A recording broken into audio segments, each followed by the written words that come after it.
Serious, what are some signs of suicidal tendencies which lot of friends and relatives miss? My dad gave me a scare about 5 years ago. I called him and he didn't sound right. Wasn't sure if he was having a medical emergency or had harmed himself. So I called 911 to go to his house. I was 6 hours away in a different state. The responders called me to say he was just drunk. He called me later and I said he had scared me. And he started crying and said I would never harm myself. You guys are my life, meaning my sister and I. Hearing those words from him soothed my worries. He's my dad and I believed him this year.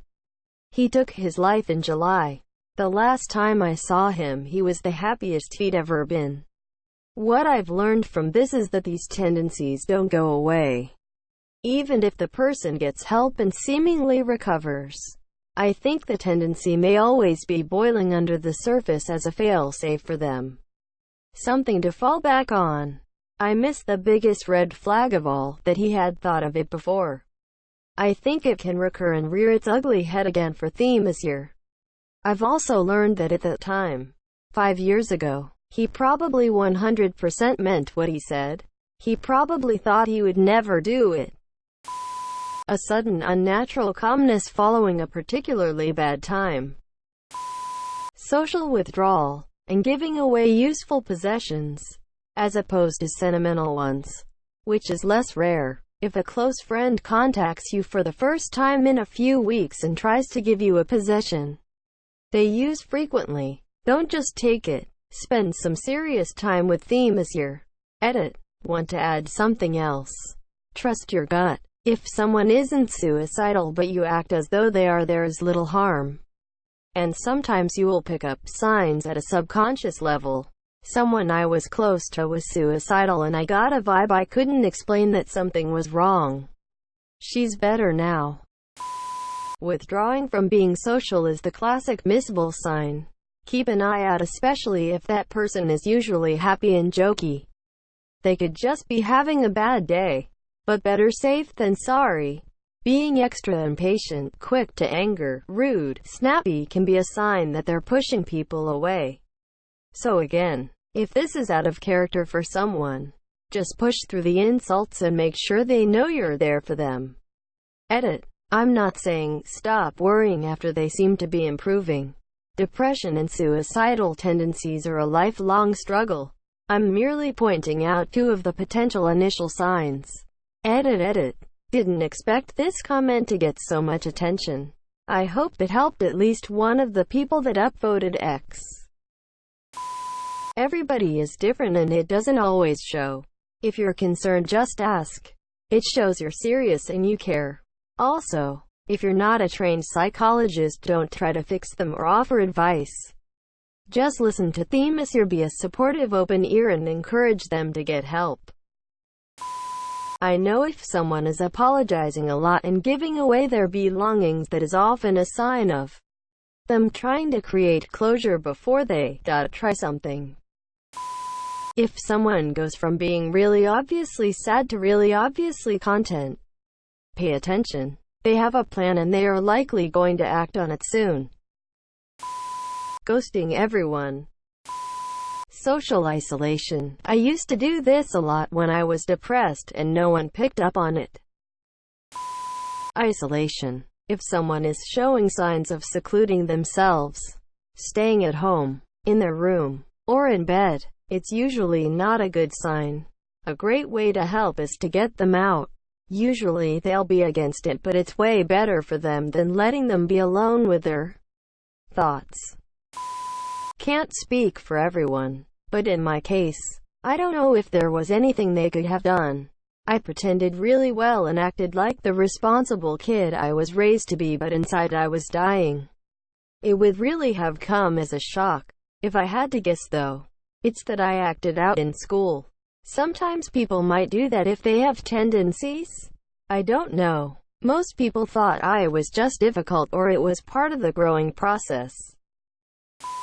One I haven't seen mentioned yet is that people seriously contemplating their own death can undergo a kind of ego dissolution where they accept it and may act to precipitate it. They can have all kinds of rationales.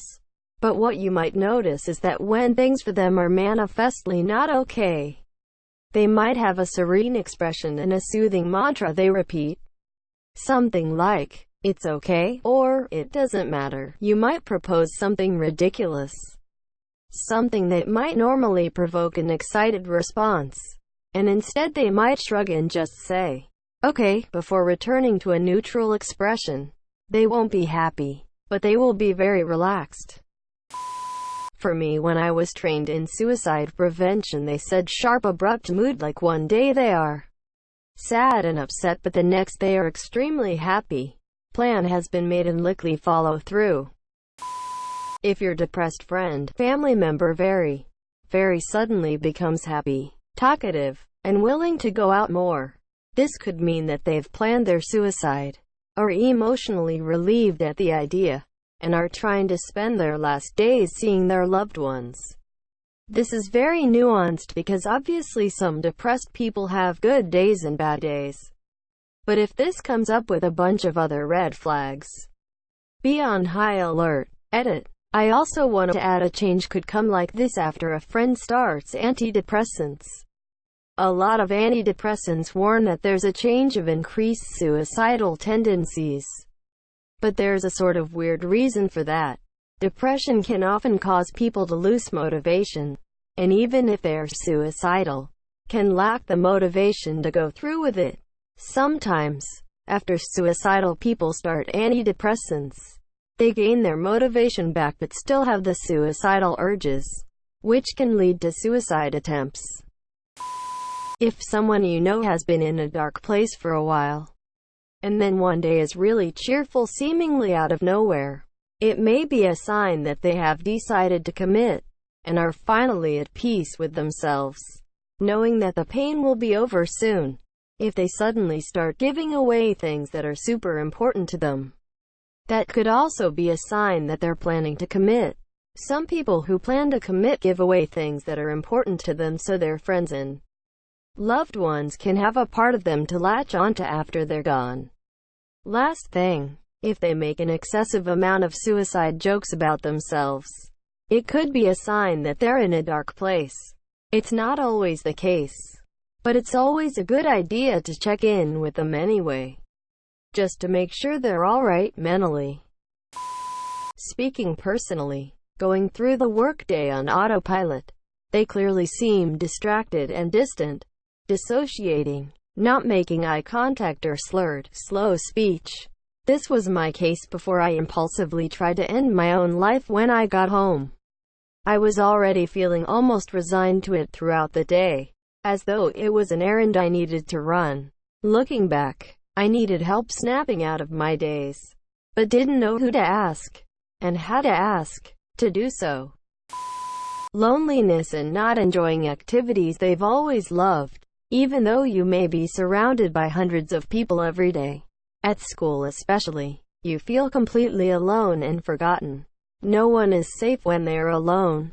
It's the classic saying, strength in numbers. It's a lot harder for someone to kill themselves if they're surrounded by people. It doesn't give them that chance because someone will be there to stop the attempt from happening. If you even have a suspicion that someone might be having suicidal thoughts, give them a hug. Trust me on this one. A hug goes a long way. I personally have felt its effects. They often talk about it a lot. Saying things like "kill me" or doing the finger gun to the head gesture are so normalized that when people are serious, their cry for help often comes off as a joke. One of my best friends is severely depressed and he jokes about killing himself all the time. I started going out of my way doing good deeds for people or my friends, like cleaning their apartment or driving out of my way to pick up pizza for a party to save them a few dollars. Why? I was trying to feel something, anything, to bring myself up, but it didn't work. I typically would not have done this. One of my friends noticed and asked what's up because I was worrying her. She saw the red flag. I'm far from being okay, but I'm not a danger to myself anymore. I'm starting to slip into feeling suicidal again. And I do wonder, from an outsider's perspective, what red flags I'm giving off.